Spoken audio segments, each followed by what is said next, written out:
Bom dia a todos. Mais uma vez, agradecendo a oportunidade de estarmos nessa casa. E, como todo início de reunião, nós fazemos uns lembretes bem interessantes, porque nós já voltamos a 4 palestras presenciais. Às segundas e quintas, às 19 horas, às terças-feiras, às 10h30 e sábado, às 17 horas. Abrimos a casa sempre com 1 hora de antecedência, respeitando todos os protocolos e assim, para melhor atender aqueles que vierem até aqui, né? Mais uma vez, agradecemos todas a manifestação de carinho que tiveram ao acolher a nossa campanha do cobertor. Foi um sucesso.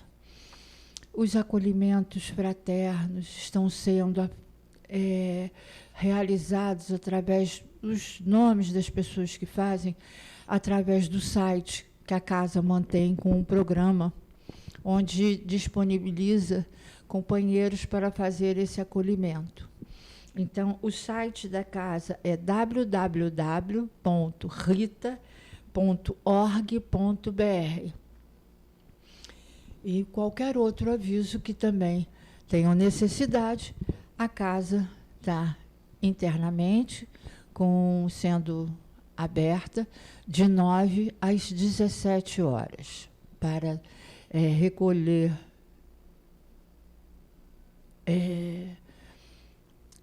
algumas coisas que queiram trazer para o bazar, né?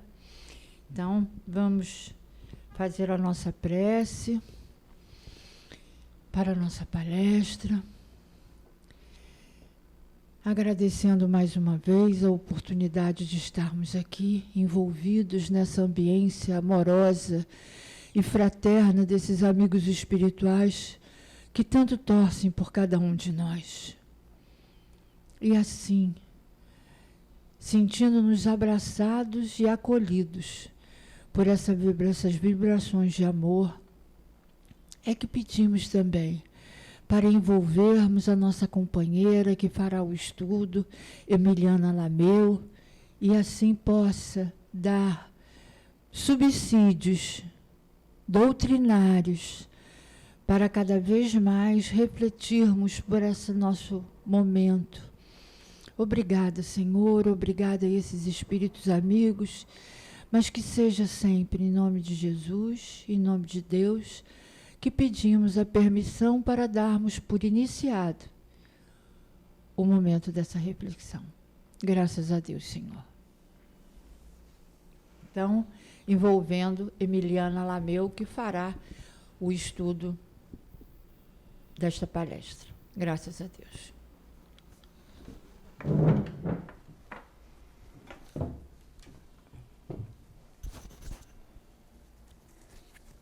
Graças a Deus, um bom dia a todos, uma boa manhã a todos os corações, aqueles que estão nos assistindo virtualmente, de seus lares, e a todos nós, Senhor, aqueles irmãos também desencarnados que se encontram aqui em nossa casa.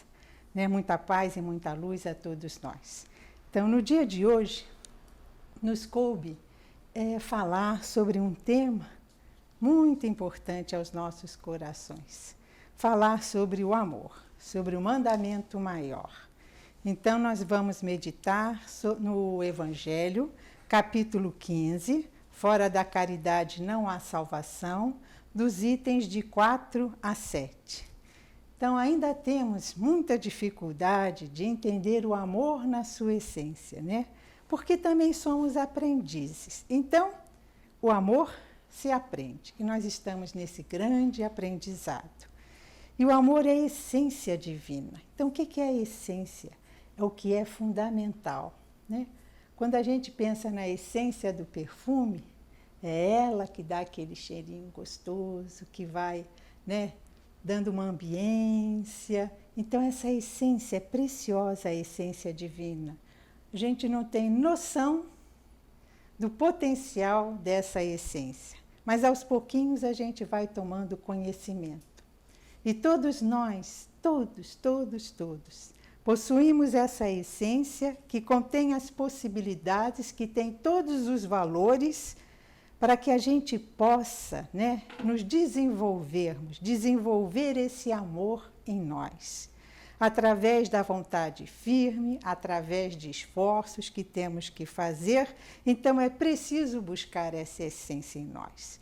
E o despertar da consciência, nós já caminhamos, nós estamos num processo evolutivo, e nesse despertar que traz todo esse bojo, todo esse potencial, todo esse conteúdo a ser desenvolvido e aprimorado, ele desperta valores. Valores agora numa outra etapa em que estamos, não tão instintivos, mas valores nessa etapa em que estão mais consentâneos com a lei de amor, com as leis que regem a felicidade. Então, o amor ele é considerado a estrutura da vida e a base de toda a lei. E o amor, essência, o amor é energia, ele tem uma potência. Ele emerge de nossa natureza mais profunda, porque ali está a onipresença de Deus. Deus habita em nós. Quantas vezes escutamos essas frases, mas não nos damos conta dessa potência, dessa energia, que muitas vezes, sim, a gente trabalha e ela vem e nos traz uma felicidade interior, e nos traz uma serenidade. E a gente sabe que Deus está em nós nesse momento. Então, estamos nesse processo dinâmico de evolução. E a gente vai, aos pouquinhos, né, gradativamente, despetalando camadas, ainda muito densas, mas, aos pouquinhos, a gente vai despetalando até que a gente chega na camada mais sutil. Aí a gente chega nesse cerne, nesse âmago amoroso. Então, quando tivermos uma consciência de nós mesmos, dessa potência que tem em nós, que Deus está em nós, onipresente em nós, então o verdadeiro sentido da caridade, do amor, ele se faz presente. E a gente entende o amor criativo, o amor que integra, o amor generoso. E no momento em que passamos a identificar também, não só em nós, mas identificamos no outro essa mesma essência de amor, do qual ele e nós somos feitos, nós seremos capazes de discernir o que é o sentimento do amor. Então, a caridade ela é fundamental para o ser humano, que é uma das leis de Deus para a evolução das criaturas. Ela é imprescindível. Daí o título desse capítulo, Fora da Caridade não há salvação. E a gente se faz as perguntas: como salvar-me sem o trabalho construtivo no bem? Como poderíamos evoluir sozinhos sem o meu próximo? Então, precisamos um dos outros para aprendermos juntos a trocarmos afetos, para juntos nos auxiliarmos mutuamente, para juntos estarmos cooperando nessa grande obra. Sem cooperação, Emmanuel nos fala, sem cooperação não pode existir o amor. Sem cooperação há o quê? Egoísmo, inação, frieza, a indiferença, e isso provoca o quê? A dor. Nós sentimos muitas vezes, quando somos guiados, nos deixamos guiar por esses sentimentos, a dor. Então, ele se manifesta de várias formas. Ele se manifesta por um pensamento de bondade em nossa direção, por um conselho útil que recebemos, por um alimento na hora certa quando estamos precisando, ou na força que anima. Ora, se isso está ao meu alcance, se isso veio em minha direção, e isso eu quero para mim, porque o outro também não quer? Lógico que ele também quer.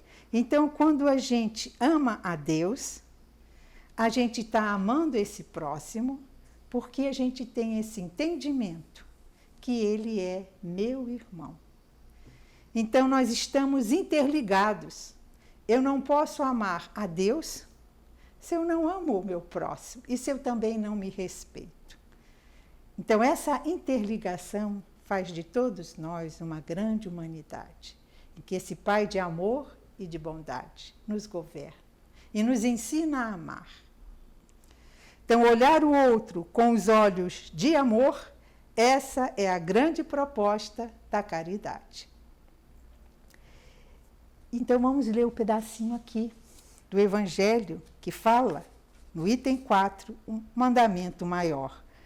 Quando os fariseus, tendo sabido que ele tapara a boca aos saduceus, se reuniram, e um deles era doutor da lei, foi propor-lhe esta questão para o tentar: Mestre, qual o grande mandamento da lei? E Jesus respondeu: Amarás o Senhor teu Deus de todo o teu coração, de toda a tua alma, de todo o teu espírito. Esse, o maior e o primeiro mandamento. E aqui está o segundo, que é semelhante ao primeiro. Amarás o teu próximo como a ti mesmo. Toda a lei e os profetas se acham contidos nesses dois mandamentos. Então, não há como amar a Deus se eu não respeito o meu próximo, se eu não o considero como meu irmão, se eu não vejo nele as mesmas necessidades que eu tenho também. Então, tudo que se faça contra o próximo é o mesmo que fazer contra Deus. Não posso amar a Deus sem praticar a caridade para com o próximo. Todos os deveres do homem se resumem nessa máxima: fora da caridade não há salvação. E seguindo esse capítulo, a gente vai falar da epístola de Paulo, da necessidade dessa caridade e desse amor, que é uma carta que Paulo manda, ele envia aos Coríntios. Bom, Paulo de Tarso, ele descobre e ele vivencia essa essência e ele percebe o quanto ele estava enganado, equivocado, quando ainda ele era Saulo. E ele vem justamente nos falar sobre o amor, esse amor que vivenciou. E essa carta ela foi encaminhada à comunidade de Corinto, da qual ele tinha muito apreço, pois essas lembranças, ali estavam as lembranças dos seus queridos, de sua querida amada Abigail e de Estevão, irmão de Abigail. Daqueles que foram exemplo de amor, daqueles que seguiram o amor do Nazareno, a quem ele tanto perseguia. E quando Saulo, ele era um homem culto, ele era um homem inteligente, ele era um homem firme, enérgico, ele tinha uma rigidez de caráter, ele era enérgico em suas posturas, ele acreditava estar correto dentro da lei, cumpridor dos seus deveres, ele era orgulhoso, então ele perseguia os cristãos porque ele consagrara ao ideal de servir a Deus com todas as suas forças. E ele não tinha ainda percebido o quanto ele estava equivocado. O quanto todos nós somos irmãos. E ele é tocado por essa amada Abigail, onde ele muitas vezes se encontrava junto a ela, ternura, uma ternura fraterna. Junto a Abigail ele se sentia tão bem. Abigail corrigia-lhe o espírito, ele dizia. Abigail lhe dava sugestões amorosas, justas, um sentimento de bondade que alimentava a alma de Saulo. E Estevão, irmão de Abigail, sem que Saulo soubesse, Saulo manda apedrejar, porque ele era um seguidor do Nazareno, apedrejar até a morte. E aí a gente vai ver a postura de Estevão, aquele que vivenciou e compreendeu o amor do Nazareno.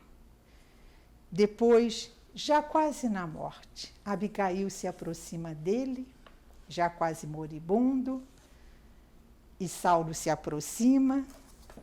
E aí a gente vai ler essa passagem aqui que emociona.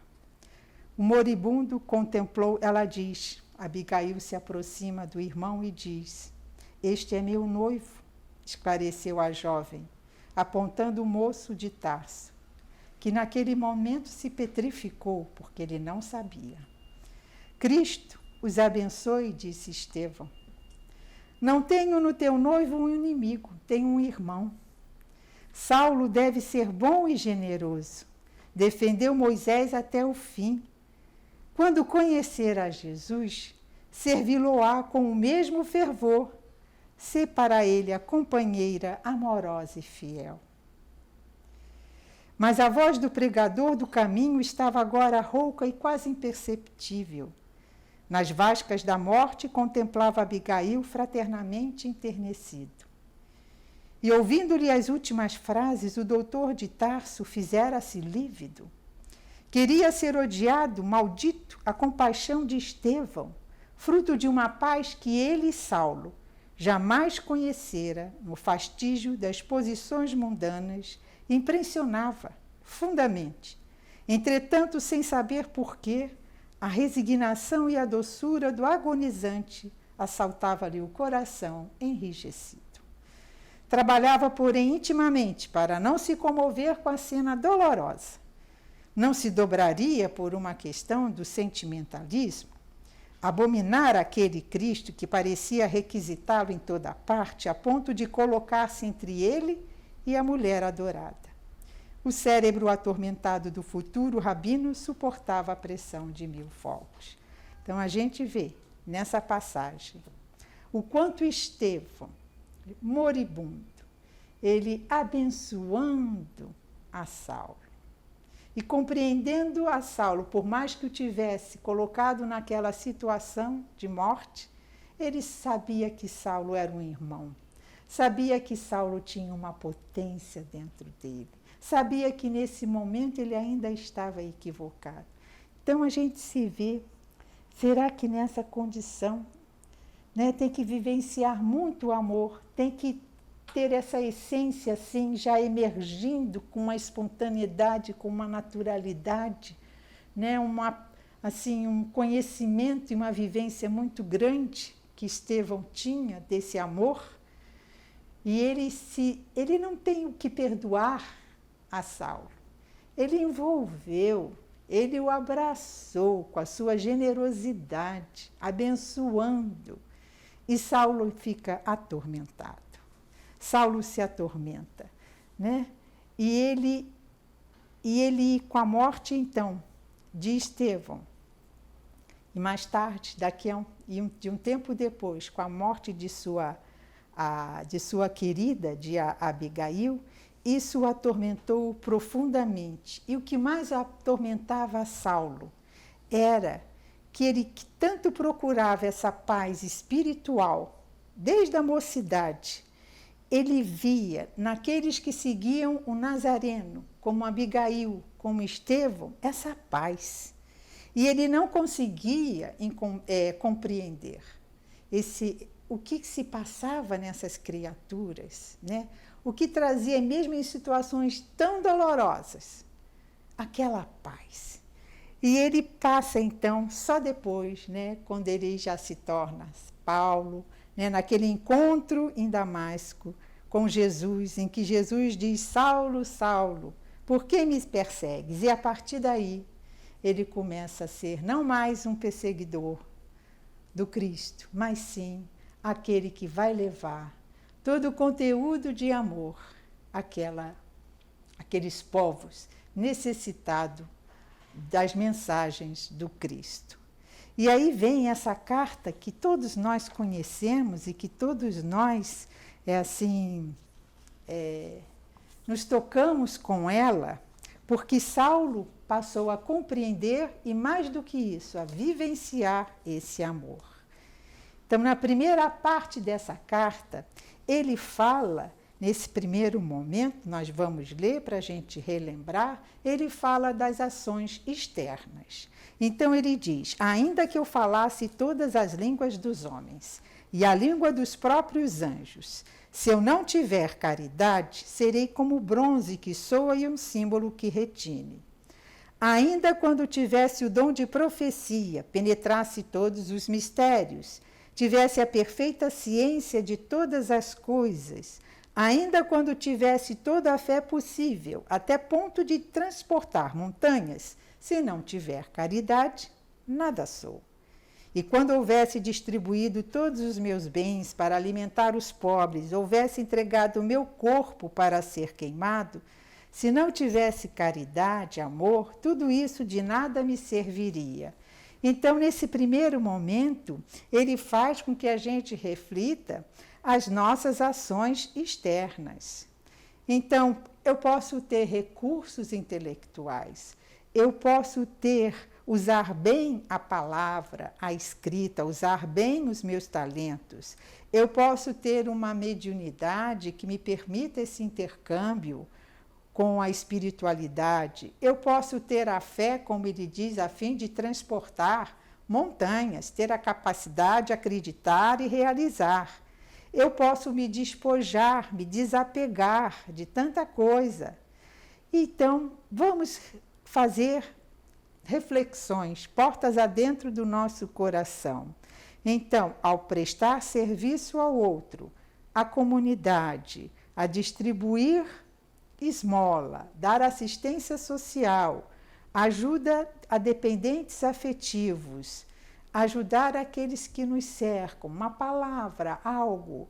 Que tipo de sentimento está envolvendo essas minhas ações externas?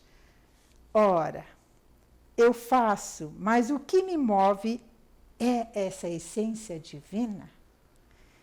Ou o que me move é o orgulho, a vaidade, é ainda uma coisa mais pessoal de me mostrar, de merecer atenção, importância? Então, ele nos traz um convite que a gente faça reflexões sobre esses movimentos externos para que a gente avalie o que realmente me moveu ao dar um prato de comida, ou a trazer uma palavra, ou estar numa tarefa, que é uma tarefa voluntária ou mediúnica, o que realmente me move.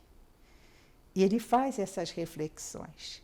Então, no segundo momento dessa carta, ele vem dizer o que é esse amor, o que é essa caridade. A caridade é paciente, é branda e benfaceja.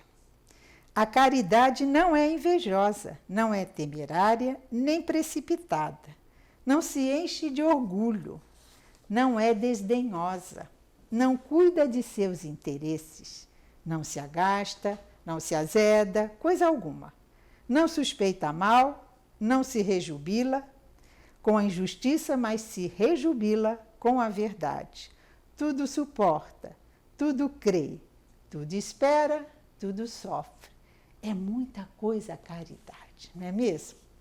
E a gente, pessoalmente, a gente ainda está tentando entender tudo isso e se mover ainda, né? Fazer esses movimentos. Quando ele diz a caridade é paciente, ela não é na postura de inércia, ao contrário, ela é dinâmica, mas ela sabe o momento, porque ela também compreende qual a natureza.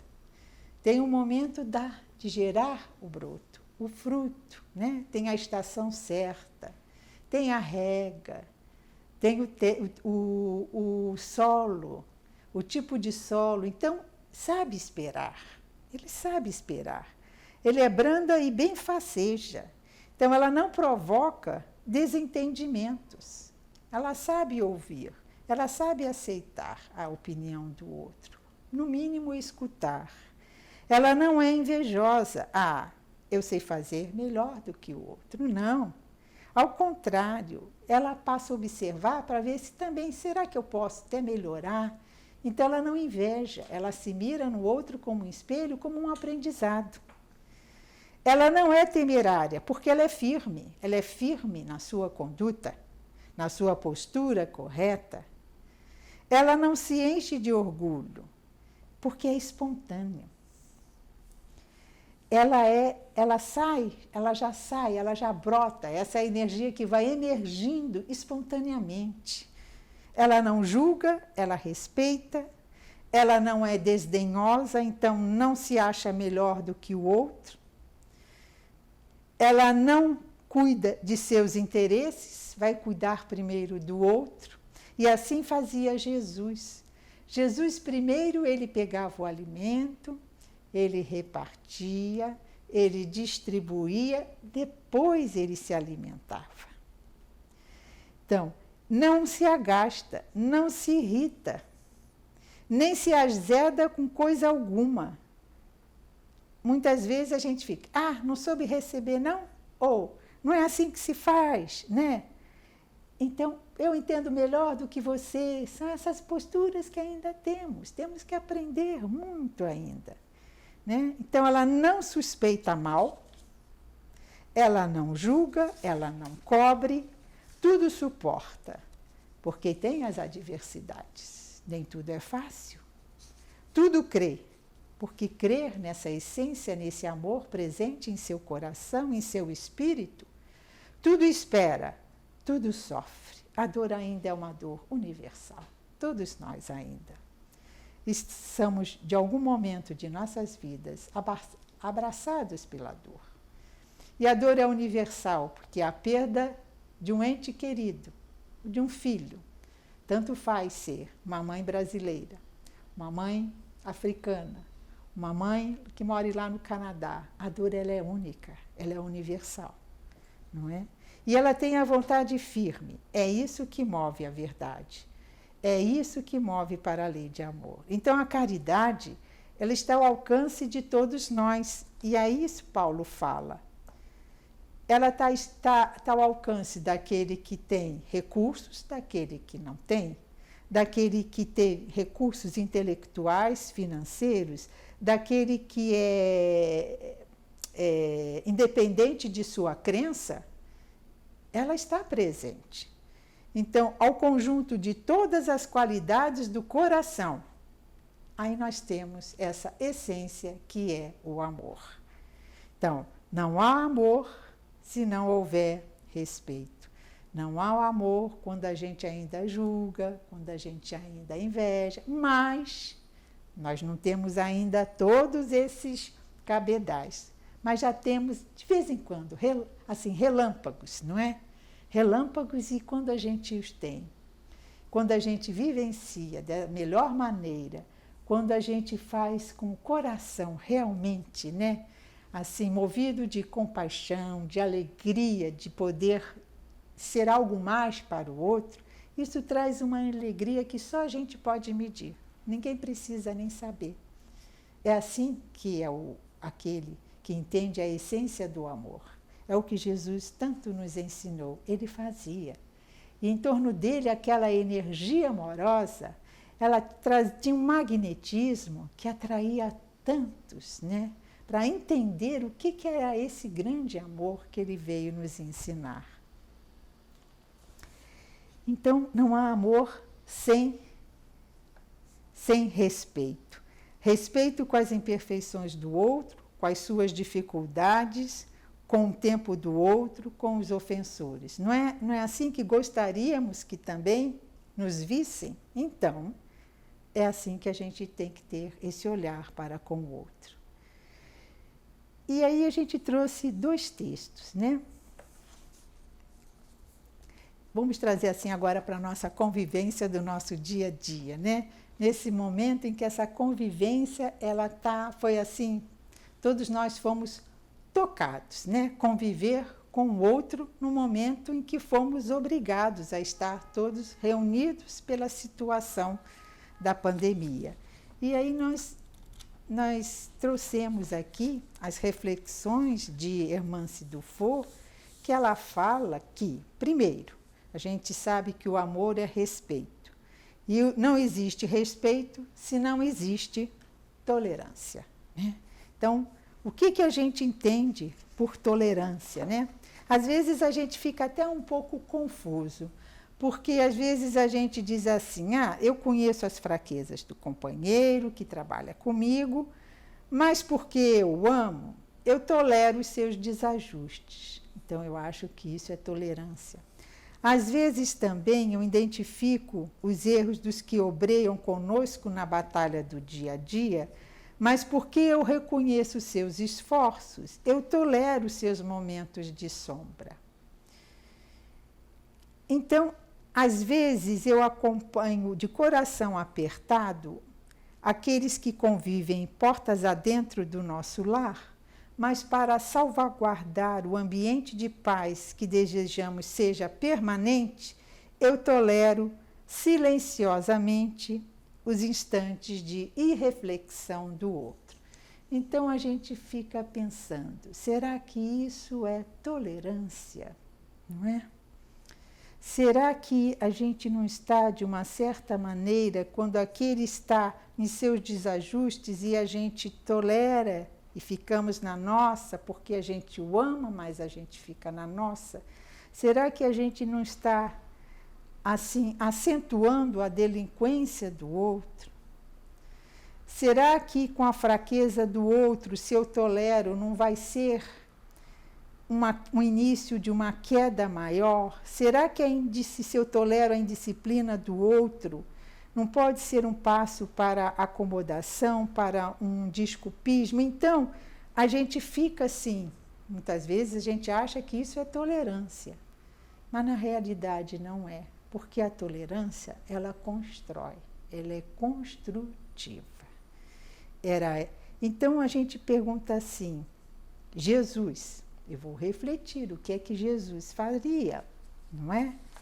E aí ele deu uns exemplos. A gente conhece o exemplo que sempre mencionamos, né, da mulher apedrejada. E Jesus diz: ninguém te condenou, eu também não, mas vai e não peques mais. Então ele faz ela refletir. Referente a Judas, ele diz: amigo, a que vens? Ou seja, ele lançou na consciência do discípulo a palavra que deveria despertá-lo para uma atitude correta, né? Ele não fez pelo outro, mas ele trouxe essa ajuda, né? Então, a tolerância, a caridade, é imperioso que ela abra a porta do esclarecimento que conduz à conscientização. Sem isso, a tolerância poderá se transformar num simples endosso a um erro, que vai continuar a se repetindo. Então, a gente passa a ter um outro olhar, um outro entendimento sobre o que é tolerância, né? A tolerância, vamos supor que a gente, muitas vezes, esteja na situação daquele outro. Então, o que gostaríamos que aquele outro fizesse? A gente não pensamos que os outros tenham apenas tolerância com os nossos erros, com as nossas irreflexões. Ele pode ter a compreensão, mas que a gente solicite àqueles que nos cercam, que nos ofereçam a caridade de esclarecimento, de alertando-nos, conforme Jesus o fez.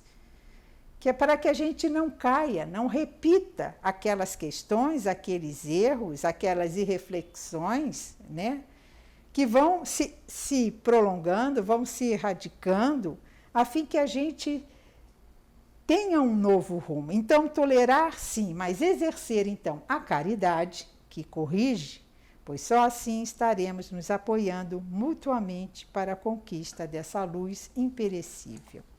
E também sobre essa tolerância construtiva, nos fala a irmã Dufour que é difícil sim conviver harmoniosamente com os que pensam muitas vezes diferente de nós.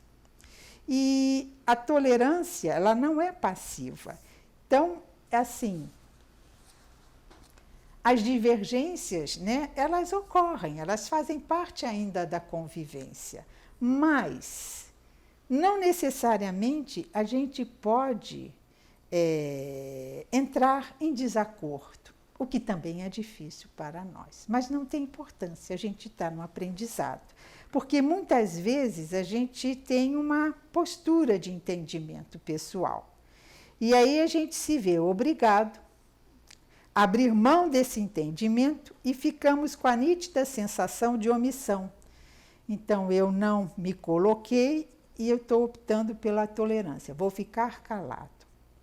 Outras vezes, em relação ao que o outro diverge de nós, pensa de maneira diferente, eu excluo, né, para a pauta das aversões, das incompatibilidades. Então, é o quê? Se eu pensar, é uma postura também egoísta. E aí a nossa consciência ela está lá, clamando pela adoção da fraternidade. Pensa, repensa. Era isso que Jesus queria aconselhar. Faça o outro que não gostaria que nos fizessem. Ele não estabelece uma conduta de troca, de compensação, não. Qual a carga emocional que gostaríamos de receber no lugar do nosso próximo, caso estivéssemos na mesma situação que somos aferidos? Então, isso é a tolerância construtiva. Não é passiva, é uma atitude construtiva de construirmos bons relacionamentos, de dissolver as espessas nuvens do mal-querer, de desacordos, de brigas, mas mantendo, né, as nossas posturas. Porque quando eu percebo, do ponto de que eu posso conviver com aqueles que discordam de mim, que eu posso amá-los, mas sem subtrair as minhas aspirações de serviço, de ação, o que verdadeiramente importa é como nos encontramos intimamente uns com os outros, e não com o que eles fazem ou pensam. Então, eu posso ter as minhas posturas, podem ser enganosas ou não, né? E eu tenho que saber respeitar o outro também em sua posição. E não preciso abrir mão do que eu acho que é verdadeiro. Mas também não preciso criar desacordos, brigas, e assim eu vou aprendendo a construir a tolerância e a construir uma convivência mais harmoniosa, né? Muitas vezes são até atitudes que a gente toma. E às vezes, na pandemia, uma amiga me disse, o clima em casa estava tão... Já assim, as pessoas estavam irritadas já umas com as outras. Aí ela lembrou do bolinho que ela fazia quando as crianças eram pequenas, né? Um bolinho cheiroso que todo mundo gostava. Aí ela pegou, foi fazer o bolinho para que era o bolinho para unir outra vez aquela família, né? E aquele bolinho, o perfume, ela fez com tanto carinho. E a intenção dela era a união, era abrandar a todos aqueles corações, que o perfume e o gostinho daquele bolinho, foi um grande resultado. Daqui a pouco já estava um conversando com o outro, já não virava mais a cara, né? Além da ajuda, logicamente, da equipe espiritual, dos nossos anjos de guarda, né? Porque viu o quê? A intenção do seu movimento, né? Ela teve que materializar naquela hora algo que foi o bolinho da união, o bolinho que trouxe paz outra vez a seu lar. Então, a gente vai usando de subsídios, né? E na hora certa, a gente conversa. Né? Para que haja outra vez essa paz. Não tolerar as irreflexões, não. Somente vou tolerar. Não, isso não é tolerância construtiva. Isso é a gente, às vezes, estar temeroso por causa da reação do outro. Isso, muitas vezes, a gente diz, eu tolero, mas eu não estou tolerando, eu estou aguentando. É diferente. A tolerância é amor. A tolerância é respeito ao outro e a nós também. E o amor também é muito criativo, né? Então, tem uma outra passagem aqui que fala dessa criatividade. E aí ela trouxe uma reflexão sobre uma pequena cidade em que os trabalhadores se viam diante de um acontecimento muito incômodo para as suas atividades. Existiam 10 casas espíritas e todos exerciam o sublime trabalho fraternal da campanha do quilo. Então, a cidade era pequena, ela tinha uma população também pequena. Aí, na manhã de domingo, todo mundo passava por uma mesma rua, 3 instituições, para fazerem pedidos de solidariedade, o que causava muito inconveniente aos trabalhadores e à comunidade. Era muita gente pedindo ao mesmo tempo, então não tinha comunidade, era pequena. Isso começou, então, a incomodar algumas instituições. Então, eles fizeram então, uma reunião entre os representantes dos 10 centros para discutirem sobre o assunto. Alguns compareceram com ânimo exaltado, porque se consideravam merecedores de maior consideração, por serem os mais antigos, por exercerem a tarefa, portanto, julgavam com direitos. Outros discutiam que a cidade tinha diversas necessidades sociais, propondo que algumas casas assumissem esses compromissos e deixassem a campanha do quilo para os jovens. E as discussões, então, prosseguiam. Quer dizer, se a gente analisar, o motivo era nobre, era auxiliar. Mas a gente vê como a gente ainda está, né? Um achando que era melhor que o outro, ou estou há mais tempo, né? Não, eu faço melhor, não, deixa isso para o outro, eu vou fazer assim. Então, até que uma senhora, que frequentava há muito pouco tempo o espiritismo, ela propôs com muita naturalidade que cada semana a tarefa se realizasse em um dos bairros, com a presença de todas as casas. Então, seria uma campanha unificada. E, dessa forma, os gêneros daquela semana seriam de um centro previamente escalado, depois do outro, até que todo o ciclo, né, se completasse. E aí se repetiria outra vez. E aí o volume das doações seria maior, as pessoas se integrariam, porque o objetivo é o mesmo, né? Formando também o quê? Uma amizade no movimento local. E cessariam os problemas com a comunidade. E a ideia foi aplaudida, imediatamente aceita, sem restrições. Então, a gente vê que muitas vezes a gente ainda é, né? Não, essa tarefa é minha, eu não sei dividir. E a gente vê como o amor é criativo, que fez ver que todos podiam dar da sua parcela. Todos iriam beneficiar, porque a intenção era nobre, né? Mas quando a gente deixa ainda se mover, como Paulo fala, a caridade não é orgulhosa, a caridade é paciente, a caridade sabe esperar, a caridade tudo suporta, tudo espera, não é? Então, esse é o objetivo maior, porque sem contribuição, sem estarmos juntos uns com os outros, a gente não vai aprender a amar. Sozinho, eu não posso dimensionar, eu não posso desenvolver esse amor. Somos aprendizes? Somos. Ainda claudicamos? Sim, mas a gente já tem a noção do potencial que podemos realizar.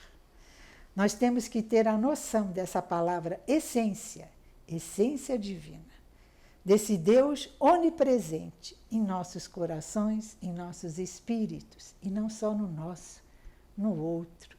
Ele é meu irmão, tão difícil de ver naquele que não faz parte do nosso círculo, um irmão, né? Tão necessitado quanto nós. As suas questões são iguais às nossas, as suas questões muitas vezes são muito mais dolorosas que as nossas. E nós não tentamos compreender. Então, essa lição preciosa sobre o amor, ela abre essas uma porta não só de reflexões. É preciso que a gente tente, nem que a gente erre, mas a gente vai compreendendo muitas vezes no erro. Assim como o que a gente achava muitas vezes que é tolerância, e não é. A tolerância constrói, a tolerância ela corrige. né? Ela une, porque o amor, ele une. O amor, ele agrega. O amor, ele traz com que a gente desperte a bondade, desperte a benevolência em nossos corações, desperte o respeito em nossos corações, né? Então, nós vamos finalizando, não vai dar tempo de ler tudo, mas eu vou ler o finalzinho que fala sobre a essência. Nesse livro, De Alma para Alma, ele abre o capítulo, primeiro capítulo falando, primeiro fala sobre a casa do Pai, e o segundo capítulo fala sobre a essência divina. O volume 2, De Alma para Alma. Precioso, essas reflexões do espírito Josué e de outros espíritos também, trazido pela nossa querida companheira da casa, Cristine Santoro da Costa.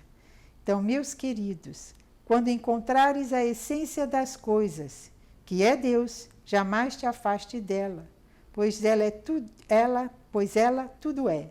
Não desejeis guardá-la apenas para vós. Ela é tal qual o delicado e marcante perfume que se espraia por todos os cantos, transformando o coração de quem se sente. Busca a essência rara e especial dentro de ti e, ao encontrá-la, reparte a alegria do teu achado com os que igualmente a buscam. A vida, em sua essência, é um raro perfume, delicado e especial.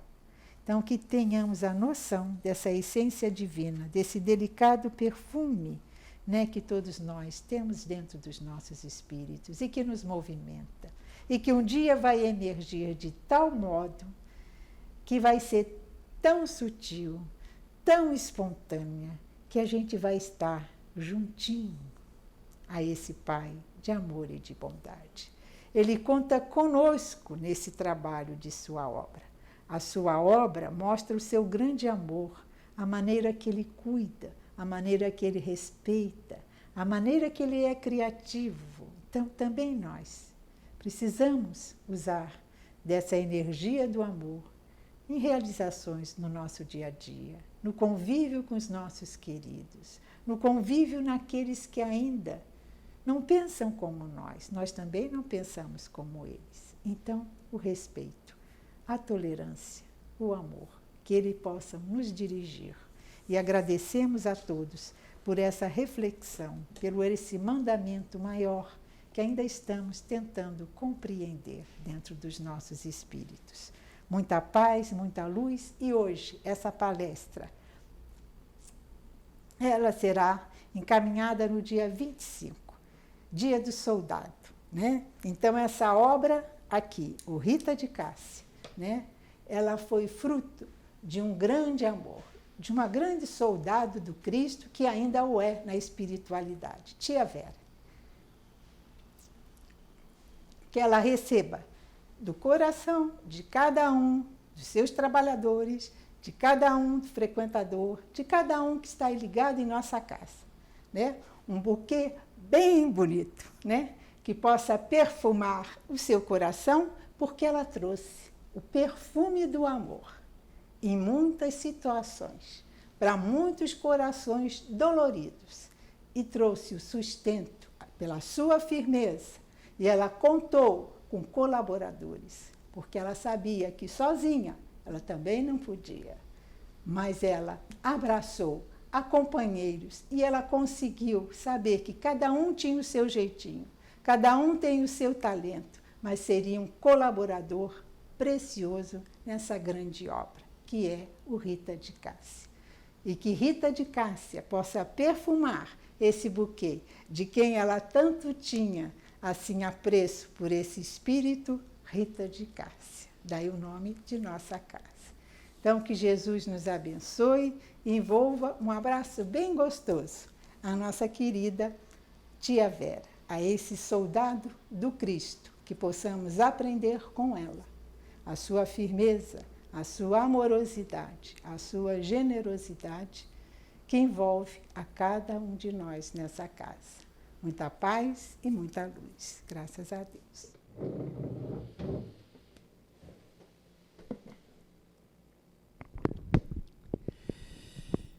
Envolvidos por essa ambiência amorosa, por esse espírito tão valoroso que oportunizou a cada um de nós, frequentadores dessa casa, trabalhadores dessa casa, essa oportunidade de aprendermos a amar. Obrigada, Emiliana. Obrigada a todos esses espíritos que aqui estão nos envolvendo com este abraço tão querido, neste movimento que, como Tia Vera, adorava comemorar o dia do aniversário dela, passava o mês inteiro comemorando.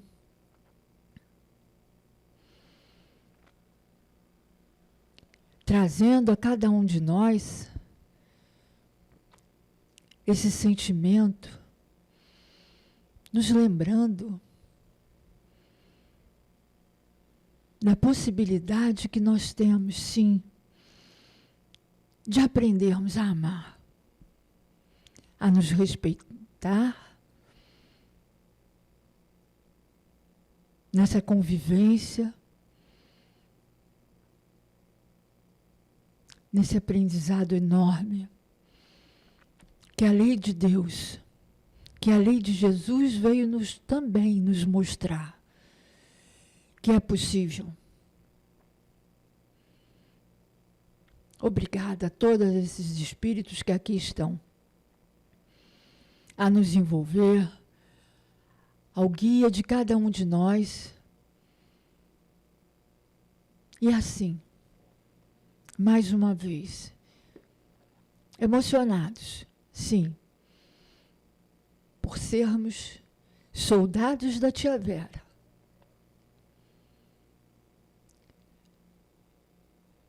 Tentando aprender esse sentimento. Porque isso se aprende. Porque ela nos mostrou ser possível. Obrigada, Tia Vera. Obrigada, Jesus. Obrigada a todos esses espíritos que aqui estão. Mas, acima de tudo, a Deus nosso Pai. Finalizando assim, mais uma vez. Obrigada, Tia Vera. Graças a Deus.